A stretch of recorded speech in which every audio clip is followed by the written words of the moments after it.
আমাদের এই পৃথিবীতে কতই না অধিভৌতিক ঘটনা ঘটে। পৃথিবীর এমন অনেক জায়গা আছে যে জায়গাগুলোর রহস্য মানুষের কাছে আজও অজানা।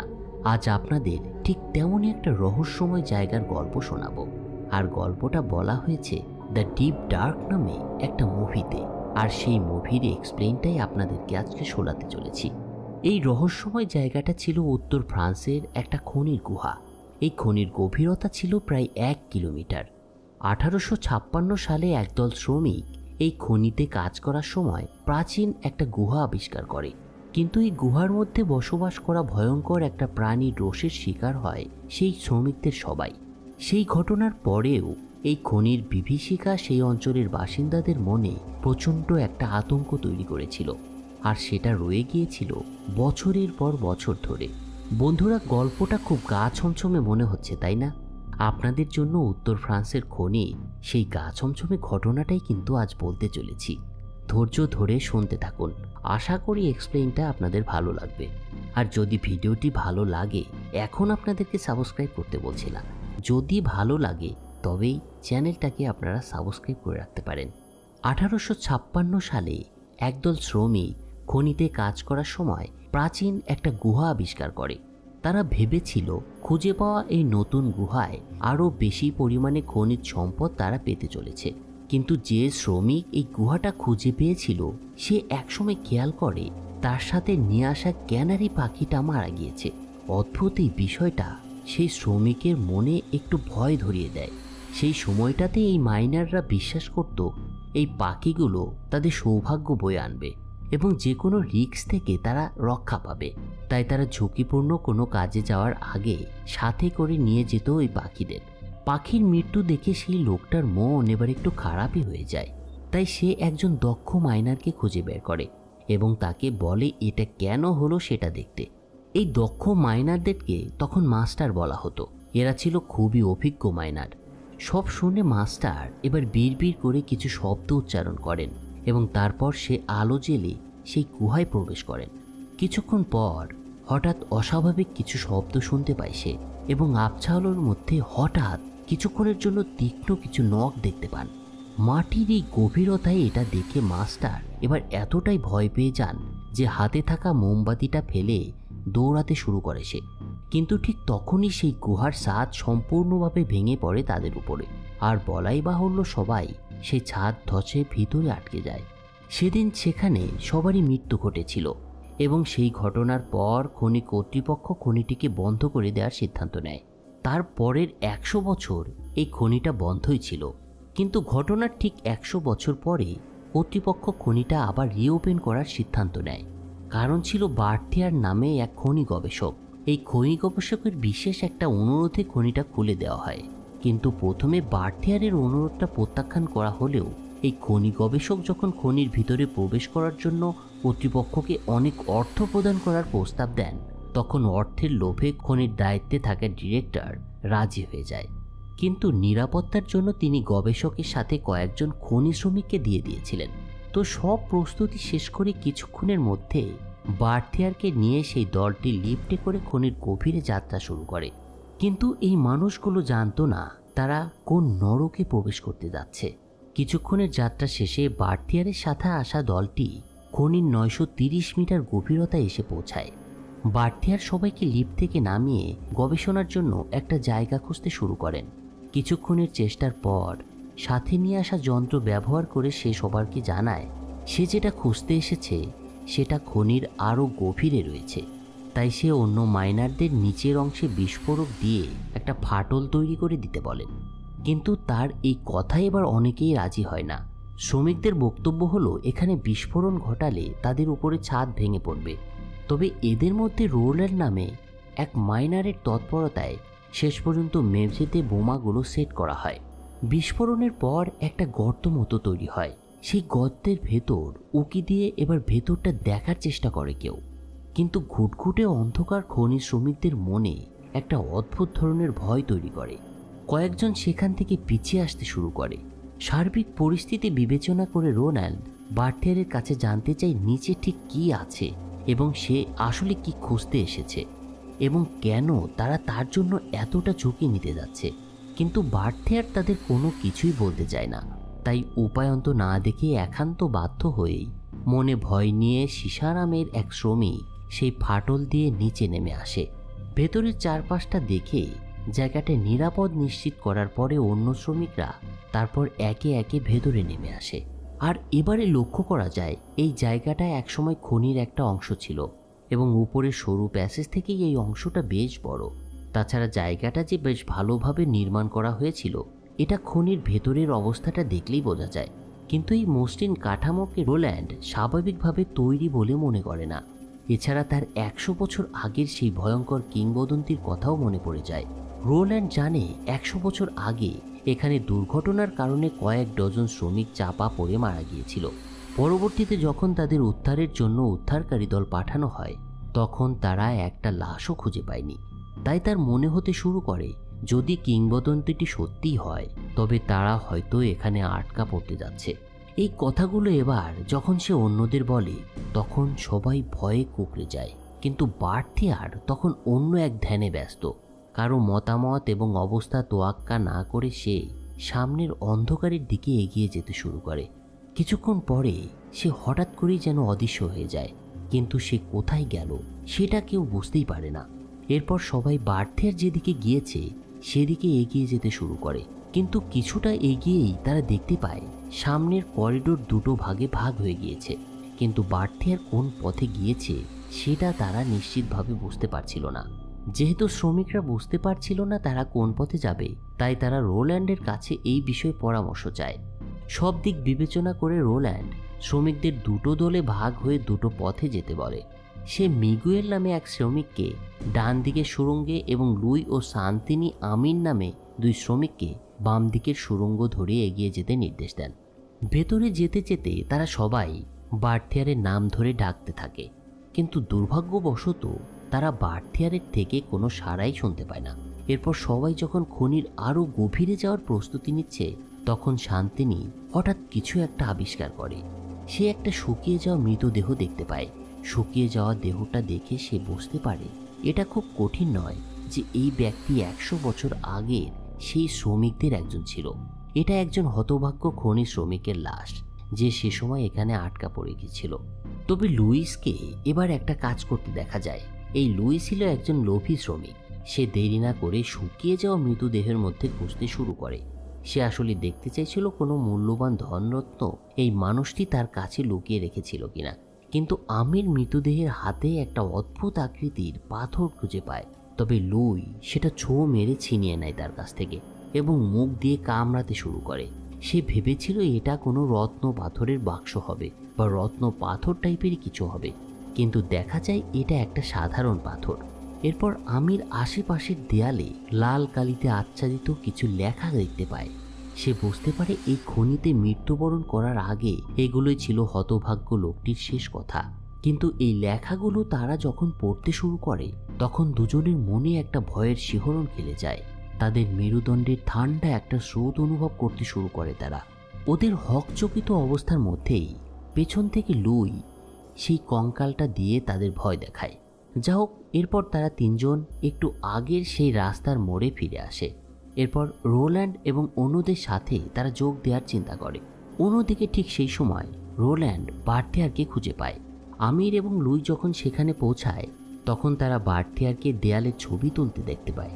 তার আচরণে বোঝা যাচ্ছিল এই গবেষক যা খুঁজছিলেন তা এই দেয়ালের পেছনেই রয়েছে। কিন্তু সেখানে পৌঁছাতে হলে বিস্ফোরক দিয়ে দেয়ালটা তাদের উড়িয়ে দিতে হবে। কিন্তু রোল্যান্ড এই খনির এত গভীরে আর একটা বিস্ফোরণ ঘটাতে অস্বীকার করছিল, কারণ তার একটা যুক্তি ছিল। সে আগে বার্থিয়ারের কাছে জানতে চায় ভিতরে সে কি খুঁজতে এসেছে। রোল্যান্ডের এই কথায় বার্থিয়ার হাসি মুখে এবার কিছু কথা তাদের বলে।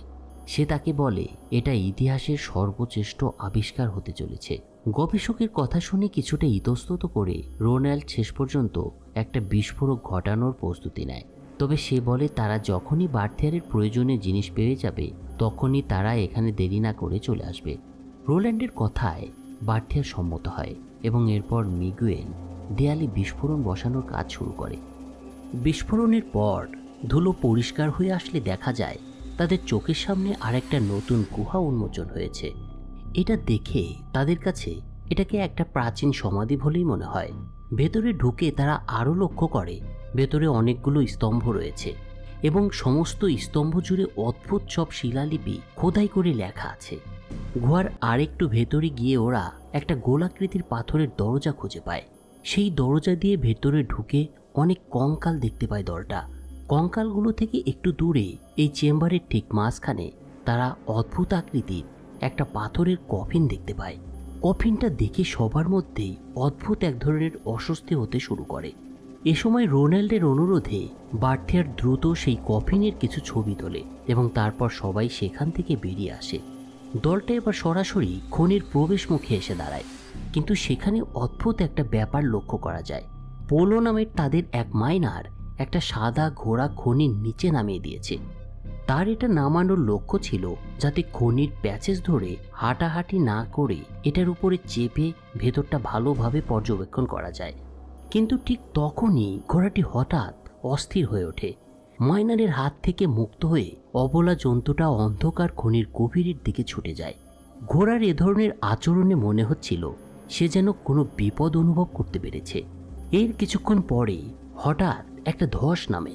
একটু পরে দেখা যায় শান্তিনীর মাথায় পাথরের আঘাত লেগেছে এবং পাথরের আঘাতে তার পা ভেঙে গিয়েছে। এবার সবাই তার সাহায্যে এগিয়ে এসে তাকে উদ্ধার করলেও সে চলতে একেবারে অক্ষম হয়ে পড়ে। তবে চারিদিকের পরিস্থিতি দেখে বোঝা যাচ্ছিল খুবই খারাপ একটা অবস্থার মধ্যে ফেলে দিয়েছে তাদের এই ধস। তারা বাইরে আদৌ বের হতে পারবে কিনা সেটা নিয়েই সবার মধ্যে একটা গভীর সন্দেহ তৈরি হয়েছে। সব মাইনাররা মনে করছে তারা হয়তো চিরদিনের মতোই এখানে আটকা পড়তে চলেছে। এ সময় রোনাল্ড ভীষণ রেগে যায় বার্থিয়ারের উপরে এবং এই ঘটনার পুরো দায় চাপিয়ে দেয় এই গবেষকের উপর। সে বলে তার জঘন্য টাইপের গবেষণার কারণে সবাই একটা ভয়ঙ্কর বিপদে পড়ে গিয়েছে। তবে উপায়ন্ত না দেখে তারা সবাই বেরোনোর একটা বিকল্প পথ খোঁজার চিন্তা শুরু করে। যাই হোক, অন্যরা যখন শান্তিনীর ক্ষতের চিকিৎসা করছে তখন আমির খেয়াল করে লুই এবং পোলো নিখোঁজ। তাদের খুঁজতে খুঁজতে সে আবার সেই সমাধি কক্ষে গিয়ে পৌঁছায় এবং দেখতে পায় তার চিন্তাই সঠিক। লুই এবং পোলো দুজনে মিলে পাথরের কফিনটি খোলার প্রস্তুতি নিচ্ছে, কারণ তাদের ধারণা এই কফিনের মধ্যে অবশ্যই মূল্যবান ধনরত্ন লুকানো আছে। কিন্তু আমির তাদের এই কাণ্ড দেখে বিপদের আশঙ্কা করে। সে তাদের বলে, দেখো, এগুলো বাদ দিয়ে এখান থেকে দ্রুত বেরিয়ে পড়তে হবে আমাদের। কিন্তু দুজন তার কথায় কোনো কানই দেয় না। তারা সম্পদ পাওয়ার মোহে একেবারে অন্ধ হয়ে গিয়েছে। এমনকি লুই আমিরকে তো বলেই বসে সে যেন কোনো কথা না বলে তাদেরকে সাহায্য করতে কফিনে হাত লাগায়। অদ্ভুত ব্যাপার হলো, তাদের সাথে এবার আমিরও লেগে পড়ে কফিনের ঢাকনাটা খোলার জন্য। কিন্তু তিনজন তাদের সমস্ত শক্তি ব্যবহার করলেও কফিনের ঢাকনাকে এক চুলও নাড়াতে পারে না। এভাবে কিছুক্ষণ টানাটানির পর লুই এবং পোলো যখন ক্লান্ত হয়ে পড়ে তখন আমির ঘটনাক্রমে পাথরের কফিনের উপরে একটা ষড়ভুজ আকৃতির বস্তু দেখতে পায়। আর এবার হঠাৎ তার মনে পড়ে যায় এর সাথে মিলে যায় এরকম একটা পাথর সে কিছুক্ষণ আগেই পেয়েছে এবং সেটা এখন তার সাথেই আছে। তাই সে তাড়াতাড়ি করে সেই পাথরটা তার পকেট থেকে বের করে নিয়ে আসে এবং সেটাকে সেই ষড়ভুজ আকৃতির বস্তুর উপরে বসিয়ে দেয়। দেখা যায় অদ্ভুতভাবে এই দুটো একেবারে ফিট হয়ে গিয়েছে এবং তারপর একটা হালকা মোচড় দিলেই কফিনটা খুলে যায়। ঢাকনাটা খুলে যাওয়া দেখে তিনজন এবার ভীষণ উত্তেজিত হয়ে ওঠে এবং কফিনের ঢাকনাটা সরিয়ে দেখে ভেতরে সত্যিই মূল্যবান ধনরত্ন আছে কিনা। কিন্তু তারা তো জানে না ধনরত্ন তো দূরে থাক, কি ভয়ঙ্কর একটা জিনিসকে জাগিয়ে তুলেছে তারা। কিন্তু ঢাকনা খোলার পরে কফিনটা তাদের নিরাশ করেনি। ঢাকনাটা সরানোর পরে কাপড়ে মোড়া একটা শবদেহের উপরে কিছু সোনার নাগেট দেখতে পায় ওরা। পোলো যখন এগুলো সংগ্রহ করতে শুরু করে তখন আমির এই বিষয়ে অন্যদের জানানোর সিদ্ধান্ত নেয়, কিন্তু লুই তার কথায় ভীষণ রেগে যায় এবং তাকে থামানোর জন্য পাশের দেয়ালে ঠেসে ধরে। আমিরের সাথে এ ধরনের ব্যবহার করার কারণ হচ্ছে লুই অন্যদের সাথে এই সোনাগুলো ভাগ করে নিতে চাইছিল না। তাই সে এবার আরও আক্রমণাত্মক হয়ে ওঠে, আমিরের পেটে ঘুষি মারে এবং তাকে অন্যদের কাছে কিছু না বলার জন্য হুমকি দেয়। তবে তারপরেও সেখান থেকে ছুটে বের হয়ে আসে আমির। আমির চলে যাওয়ার কিছুক্ষণ পর তারা দুজন যখন রত্ন বিভাজনে ব্যস্ত তখন একটা ভয়ঙ্কর দৃশ্যর অবতারণা হয়। পাথরের কফিন থেকে হঠাৎ তীক্ষ্ণ নখযুক্ত একটা হাত বেরিয়ে আসে দেখা যায় বীভৎস আকৃতির দৈত্যকার একটা কঙ্কাল ধীরে ধীরে কফিনটার মধ্যে উঠে বসছে।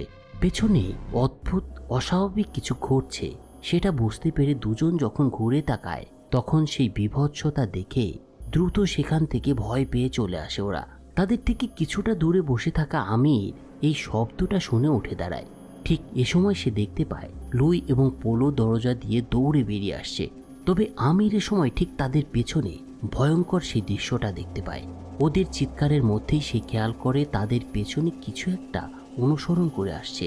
এই অবস্থায় আমির যখন তাদের জিজ্ঞাসা করে কি হয়েছে, কিন্তু তারা উত্তর দেওয়ার আগেই পেছন থেকে আসা সেই দানবটা পোলোর পিঠে তীক্ষ্ণ নখ বসিয়ে দেয়। এ সময় অন্যরা কিছু বুঝে ওঠার আগেই সেই দৈত্যটা পোলোকে খুন করে এবং তাকে টেনে নিয়ে যায় খনির ভেতরের দিকে। সবাই এবার পোলোর দিকে দৌড়াতে শুরু করে। একটু পরেই ওরা পোলোর বিকৃত মৃতদেহটি পাথরের একটা দেয়ালে ঝুলে থাকতে দেখে। বিভীষিকাময় এই দৃশ্য সবাইকে এবার আতঙ্কিত করে তোলে। রোল্যান্ড দ্রুত বার্থিয়ারকে প্রশ্ন করে এই জিনিসটা কি ছিল, কিন্তু বার্থিয়ার ভয়ঙ্কর দানবটা সম্পর্কে খুব একটা বেশি কিছু জানতো না। তারপরেও সে বলে সে শুধু জানে খনির এই অংশে একটা সার্কোফ্যাগাস রয়েছে এবং সেটা খুবই পুরনো। এই সার্কোফ্যাগাসের মধ্যে রয়েছে একজন গড, তারা তার ভক্ত এবং এই জায়গাটি এটার জন্যই উৎসর্গ করা হয়েছিল। তাদের কথার মধ্যেই হঠাৎ লুইয়ের মনে পড়ে যায় আহত শান্তিনীর কথা। লোকটা এখনো সেই একই জায়গাতে আছে এবং সে বিপদের মধ্যে আছে ভেবে সবাই তার দিকে ফিরে যেতে শুরু করে। আর ঠিক সেই মুহূর্তে শান্তিনীও একটা অস্বাভাবিক শব্দ শুনতে পায়, কিন্তু তার সামনে নিকষ কালো অন্ধকার থাকায় কিছুই দেখতে পাচ্ছিল না সে। শান্তিনী সেই শব্দটা কিসের থেকে আসলো সেটা জানার জন্য খনিতে ব্যবহার করা তার কাছে থাকা একটা লাইটার জ্বালানোর চেষ্টা করে, কিন্তু তাতে কোনো লাভ হয় না। তবে হাল ছেড়ে না দিয়ে শান্তিনী তার কাছে থাকা বার্থিয়ারের ক্যামেরার ফ্ল্যাশ লাইটটা জ্বালানোর চেষ্টা চালায়। এই চেষ্টার ফলে জাস্ট একটা আলোর ঝলক দেখা যায়, আর সেই ক্ষণিকের আলোয় শান্তিনী যা দেখতে পায় তাতে তার আত্মা কেঁপে ওঠে। এক মুহূর্তের জন্য সে অস্পষ্টভাবে দেখতে পায় একটা দানবাকৃতির দানবীয় মূর্তি শান্তিনীর দিকেই এগিয়ে আসছে। এই বিষয়টা এবার ভীষণ আতঙ্কিত হয়ে ওঠে সে। তারপরে আলো ভালো করে দেখার জন্য সে বাল্ব পরিবর্তন করে, সেটার আলোতে শান্তিনী দেখে দানবটা তার একেবারে কাছে চলে এসেছে, আর এর কিছুক্ষণের মধ্যেই সেটা শান্তিনীকে আক্রমণ করে। ঠিক সেই সময় রোনাল্ড এবং অন্যরা শান্তিনীর কাছে এসে পৌঁছায়। তবে তারা দেখতে পায় দৈত্যটা শান্তিনীকে ধরে ফেলেছে এবং তাদের সামনেই তাকে নির্মমভাবে চিরে ফেলছে। এই দৃশ্য দেখে সবাই যতটা না ভয় পায় তার চেয়ে বেশি ক্ষুব্ধ হয় এই দানবটার প্রতি। এই পিশাচটার দিকে ওরা যখন ছুটে যায় তখন দেখা যায় দৈত্যটা অন্ধকারে অদৃশ্য হয়ে গিয়েছে। আর এবার সবার মধ্যে আবারও একটা আতঙ্ক ছড়িয়ে পড়ে। সবাই দ্রুত একত্রিত হয় পরবর্তী করণীয় কি সেটা নিয়ে আলোচনা করার জন্য। বার্থিয়ার সবার উদ্দেশ্যে বলে তাদের আবারও সমাধিস্থলে ফিরে যাওয়া উচিত, কারণ তার ধারণা এই দানবের হাত থেকে বাঁচার জন্য কোনো একটা উপায় সে শিলালিপিগুলোতে লেখা রয়েছে। তার এটা মনে হওয়ার কারণ হলো যারা এই স্থানটি নির্মাণ করেছিল তারা অবশ্যই এটা নির্মাণের সময় কোনো না কোনো একটা উপায় রেখে গিয়েছিল। সংক্ষিপ্ত আলোচনার শেষে বার্থিয়ারের কথা সবাই মেনে নেয় এবং আর কোনো বিকল্প না পেয়ে তারা আবার সেই সমাধি কক্ষে গিয়ে পৌঁছায়। সেখানে বার্থিয়ার স্তম্ভের শিলালিপিগুলো অনুবাদ করতে শুরু করে। বার্থিয়ার শিলালিপিগুলো থেকে এবার বেশ কিছু ক্লু খুঁজে পায়। সেই শিলালিপিগুলো পাঠোদ্ধার করে বুঝতে পারে সেখানে বলা হয়েছে আরও গভীরে যেতে হবে তাদের। তাই কিছুক্ষণ আগে তারা একটা কারাগারের মতো যে জায়গাটা দেখেছিল সেখানে এসে পৌঁছায়। ভেতরে আটকে থাকা অনেক মানুষের শুকিয়ে যাওয়া লাশ দেখতে পায় ওরা। এগুলো দেখে তাদের মনে হয় এই লোকগুলো আসলে কোনো বন্দী ছিল না, এদেরকে দৈত্যের উদ্দেশ্যে উৎসর্গ করা হয়েছিল একসময়। দেয়ালে শিলালিপির মাধ্যমে বার্থিয়ার জানতে পেরেছিল একটু আগে দেখা দানবটির নাম ছিল সোল ইটার। তারা যখন এগুলো দেখছে তখন হঠাৎ ওদের পেছনে একটা শব্দ হয়, আর সবাই ভয় পেয়ে তাড়াহুড়ো করে আরও ভেতরের দিকে চলে যেতে শুরু করে। সবাই লক্ষ্য করে খনির এই ভেতরের দিকটা অনেকটা বাইরের মতোই। এবার আমির একটা জায়গার দিকে নির্দেশ করে। আমিরের নির্দেশিত স্থানের কাছে গিয়ে পাথরের স্তম্ভগুলোতে প্রচুর রক্তের দাগ দেখতে পায় ওরা। তবে রক্তটা পুরাতন নয়, একেবারে টকটকে তাজা রক্ত। রক্তের দাগ সামনের সুড়ঙ্গের ভেতরে চলে গিয়েছে। রক্তটা কোথায় গিয়ে পৌঁছেছে এবং কার রক্ত এটা সেটা পরীক্ষা করার জন্য রক্তের দাগ ধরে ওরা এবার এগোতে শুরু করে। বার্থিয়ার সকলের সামনে রয়েছে এবং তার পিছনে রয়েছে আমির।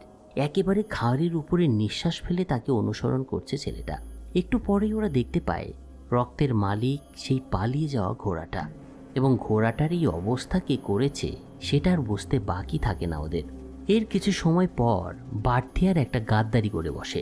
বাইরের লোকেরা যখন অন্য চিন্তায় ব্যস্ত, তখন সে হুট করে একটা সুইচ টেনে গুহার পাথরের দরজাটি বন্ধ করে দেয়।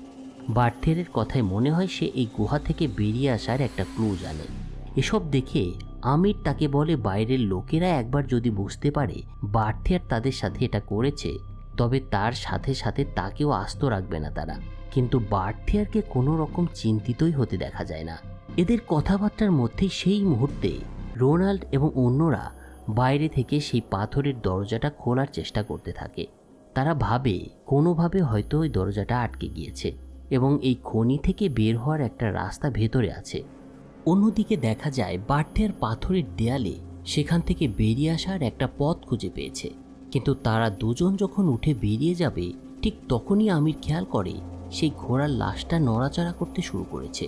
প্রচণ্ড বিস্মিত হয়ে এই বিষয়টা সে বার্থিয়ারকে দেখায়। আমিরের ভয়ার্ত কণ্ঠে এই সময় আরও শোনা যায় তাদের দিকে বিপদ আসতে চলেছে। তার আশঙ্কা সত্যি করতেই যেন ঘোড়ার শরীরের মধ্য থেকে এবার সেই দানবটা বাইরে বেরিয়ে আসার চেষ্টা করে। দানবটা এতক্ষণ মৃত ঘোড়ার ভেতরে লুকিয়েছিল। তবে অদ্ভুত ব্যাপার হলো, সামনে বিভৎস একটা দানবকে দেখে বার্থিয়ার একটুও ভয় পায় না। উপরন্তু সে দানবটার দিকে এগিয়ে যায় এবং মুখে অদ্ভুত কিছু শব্দ উচ্চারণ করতে শুরু করে। দানবটার কাছে গিয়ে সে এবার ভয়ানক আরেকটা কাণ্ড ঘটিয়ে বসে। সে দানবটাকে জড়িয়ে ধরে। আমির চোখে মুখে প্রচণ্ড আতঙ্ক নিয়েই বার্থিয়ারের এই পাগলামি কাণ্ড দেখতে শুরু করে। বার্থিয়ারের অবস্থা দেখে মনে হচ্ছিল সে প্রথমবারের মতো দানবের সাথে একটা যোগাযোগ করতে সক্ষম হয়েছে। তাকে এ সময় খুব উত্তেজিত দেখাচ্ছিল, যদিও এর একটা অন্য কারণও ছিল। তার এতদিনের সমস্ত গবেষণা এই দৈত্যর সাথে সম্পর্কিত ছিল, তাই প্রচণ্ড রিস্ক নিয়েও সে বন্ধ এই খনিতে আবার ফিরে এসেছে। বার্থিয়ারও সেই সব মানুষের মতো বিশ্বাসী ছিল যারা অতীতে এই দানবকে দেবতা হিসেবে পূজা করত। কিন্তু বার্থিয়ারের পাগলামিকে পাত্তা না দিয়ে দানবটা এবার তার ভয়ঙ্কর রূপ দেখায়। আঁকড়ে ধরা বার্থিয়ারকে সে ভয়ানকভাবে পিষে মেরে ফেলে। এই দৃশ্যটা দেখে আমির এতটাই ভীত হয়ে পড়ে যে সে সেখান থেকে চলে যেতে শুরু করে। কিন্তু সে দেখতে পায় পাথরের দরজা খোলার সুইচটা খারাপ হয়ে গেছে। অসহায় ভাবে সে এবার জোরে জোরে সাহায্যের জন্য চিৎকার করতে শুরু করে দেয়। তার চিৎকার বাইরে থেকে সবাই শুনতে পায় এবং অবশেষে অনেক চেষ্টার পরে রোল্যান্ড এবং অন্য মাইনারদের প্রচেষ্টায় পাথরের দরজাটি সরানো সম্ভব হয়। তবে আমির বাইরে বেরিয়ে আসার সাথে সাথে বার্থিয়ারের নোটবুকটা সে সাথে করে নিয়ে এসেছিল, কারণ সে দেখেছিল এটিতে এই খনি থেকে বেরিয়ে আসার পথের একটা রেকর্ড রয়েছে। নিজেকে কিছুটা ধাতস্থ করে আমির সবার উদ্দেশ্যে সত্য কথাটা বলে দেয়। যদিও বার্থিয়ার সবকিছু শুরু করেছিল, কিন্তু যদি লোভির লুই পাথরের কফিনটা না খুলতো তবে এত মানুষ মারা যেত না। কিন্তু লুই আমিরের এ ধরনের অভিযোগ সাথে সাথে অস্বীকার করে এবং তার সাথে তর্ক শুরু করে দেয়। তবে আমির সবাইকে বলে আমি মিথ্যা বললেও তার ব্যাকপ্যাকে থাকা রত্নগুলি মিথ্যা বলবে না। আমিরের এই কথার অর্থ সবাই বুঝতে পারে।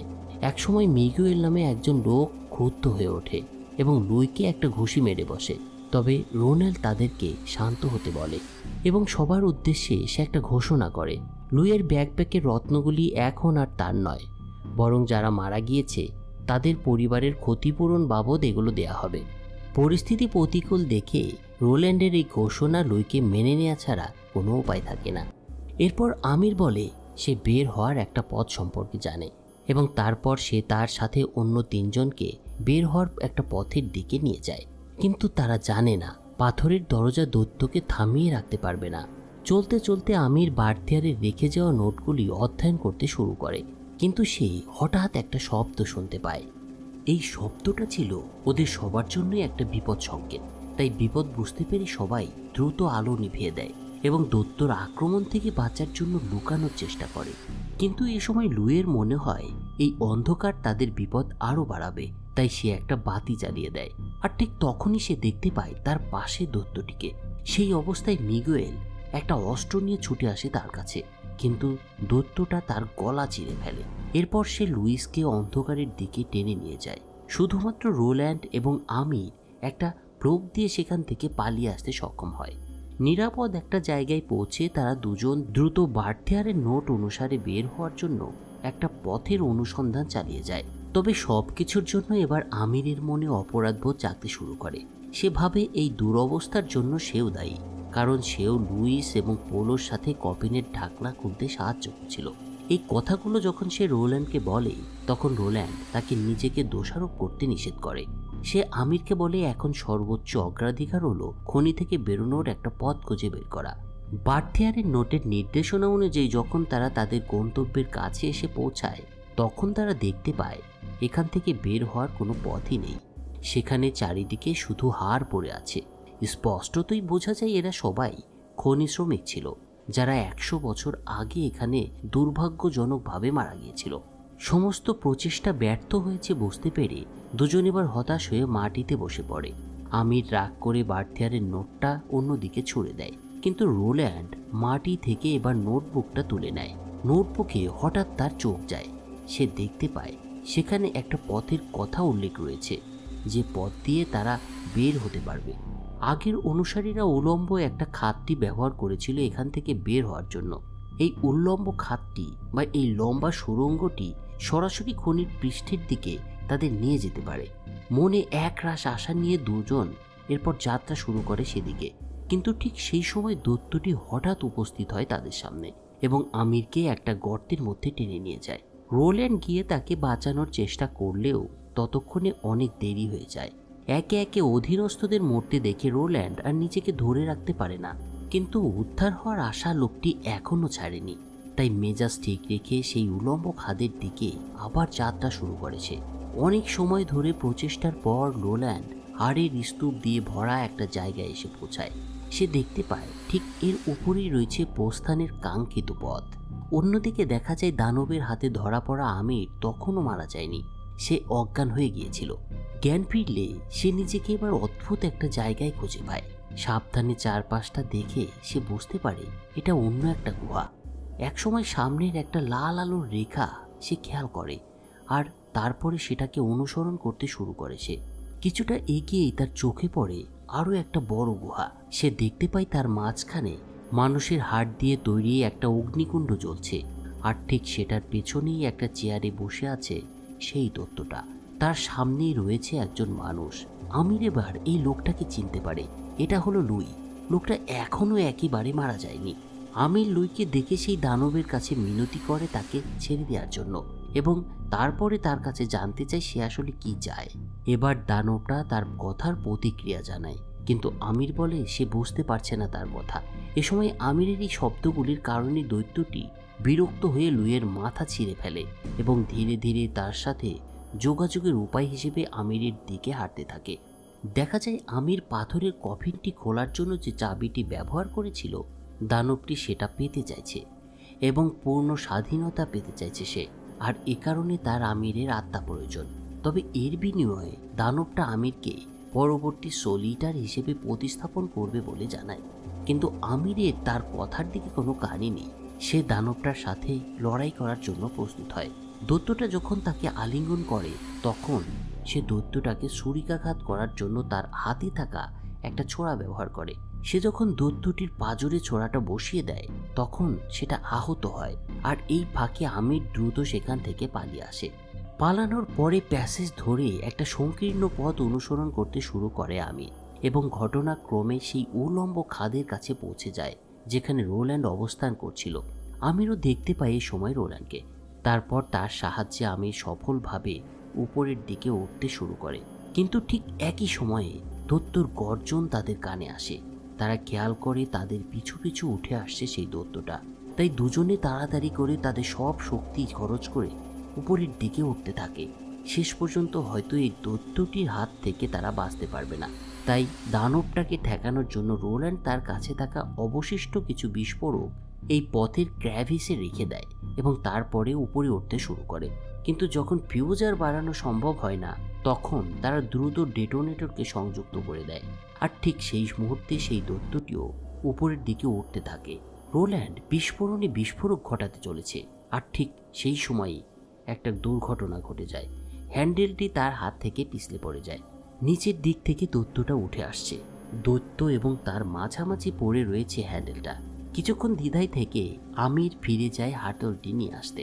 দৈত্যটি উপরে ওঠার আগে সে সফলভাবে একেবারে শেষ মুহূর্তে হাতলটি পুনরুদ্ধার করতে সক্ষম হয়, কিন্তু অত্যন্ত নার্ভাসনেসের কারণে সে এটাকে বিস্ফোরণ ঘটাতে ব্যর্থ হয়। এদিকে দৈত্যটি আরও কাছে এসে পড়েছে দেখে অনেকটা সৌভাগ্যবশতই ক্রিটিক্যাল একটা মুহূর্তে রোল্যান্ড তার কাছে গিয়ে পৌঁছায় এবং একটা প্রস্তুতি শেষ করে অবশেষে তিনি ডেটোনেটর প্রস্তুত করেন। কিন্তু সেই সাথে সে আরেকটা বিষয় খেয়াল করে, যদি সে এই মুহূর্তে বোমাটাকে বিস্ফোরণ ঘটায় তবে দৈত্যটার পাশাপাশি তারাও হয়তো মারা যাবে। এই বিষয়টা বুঝতে পেরে আমির রোল্যান্ডকে উপরের দিকে উঠে যেতে বলে, কিন্তু রোল্যান্ড যেতে চায় না। সে বলে আমাদের ভাগ্যই রয়েছে এর সঙ্গে নিজেদেরকে শেষ করার। আর এই বলেই সে ডেটোনেটরে চাপ দেয়। এরপরে প্রকট শব্দ নিয়ে বিস্ফোরিত হয় ডিনামাইটের কাঠিগুলো। মুভির গল্পটি মোটামুটি এখানেই শেষ হয়ে যায়। সেই গুহা থেকে আসলে কেউ বেঁচে ফিরতে পারেনি। সেদিনের সেই বিস্ফোরণে উত্তর ফ্রান্সের সেই গুহাটা চিরদিনের জন্যই মাটি চাপা পড়ে যায়। দৈত্যর সাথে সবারই একটা সমাধি রচিত হয়। এই বন্ধুরা, এই ছিল আজকের গল্প। কেমন লাগলো বরাবরের মতোই জানতে চাইছি, কমেন্টে জানাবেন নিশ্চয়ই। আর ভিডিওটি ভালো লাগলে একটা লাইক দিবেন। ফিরছি অন্য কোনো একদিন। ভালো থাকুন সবাই।